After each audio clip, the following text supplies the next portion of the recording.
Assalamualaikum warahmatullahi wabarakatuh. Perkenalkan saya Deva Vilhaki Santosa dari kelas 2 D4 ITA NRP 31206026. Oke, di sini saya akan menjelaskan tentang Y2 displaying data, yaitu dengan percobaan. Oke, yang pertama ada data formatter.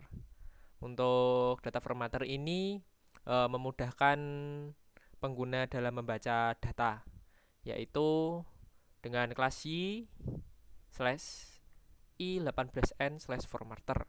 Kelas ini dapat diakses melalui Y apps formatter seperti yang ada di contoh ini. Oke, lalu untuk kelas formatter menggunakan format tanggal, nilai, angka, persentase, dan lain-lain. Yang kedua ada data formatter with local.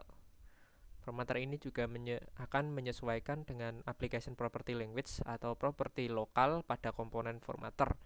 Misal untuk tanggal, nama, hari, bulan akan disesuaikan dengan bahasa dipilih. Syaratnya yaitu PHP extension harus aktif. Lalu ada konfigurasi formatter. Anda dapat mengubah nilai default formatter ini melalui file konfigurasi dari aplikasi, misal web PHP untuk basic template. Ya, seperti contoh yang ada di sini, seperti ini contohnya. Lalu dengan nilai default tersebut dapat di-override melalui properti pemanggilan metode. Perhatikan contoh yang ada di bawah seperti ini contohnya. Lalu untuk memformat tanggal dan waktu, kelas formatter memiliki beberapa metode berbeda. Ya, ini untuk kelas formatnya, yaitu ada date time, step, relative time.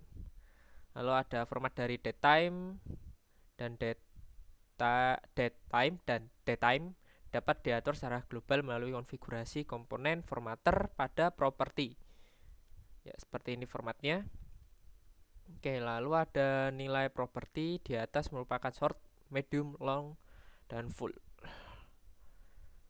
Oke, lalu ada memformat angka. Ya, untuk format angka ada integer, desimal, persen, lalu scientific, currency, size, dan short size. Untuk format lainnya ada format angka, tanggal, class formatter. Dapat digunakan raw, text, next text, grep, HTML, email, image, URL, dan boolean. Untuk nilai 0, kosong. Lalu ada formatter menampilkan sebuah bahasa placeholder dan ada yang mengkonfigurasi properti. Untuk pagination ada ketika terdapat banyak data yang ingin dipilih, seperti ini contohnya. Seperti ini.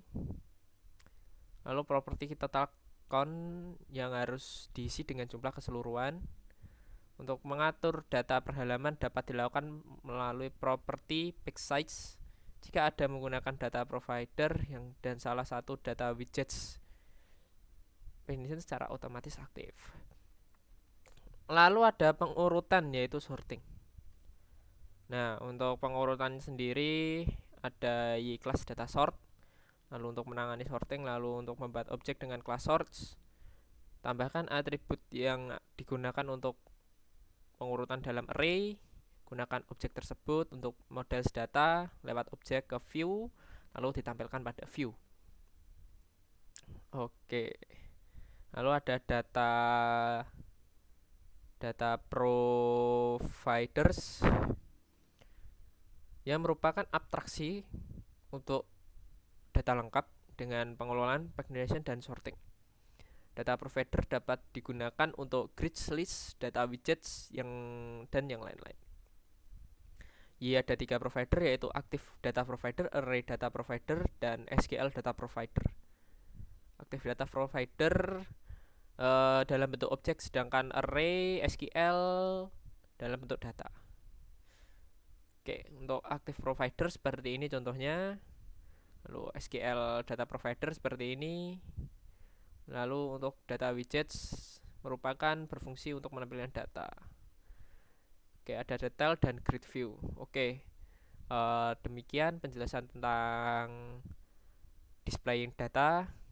Apabila ada salah kata maupun kurangnya mohon dimaafkan. Saya Enjir undur diri. Wassalamualaikum warahmatullahi wabarakatuh.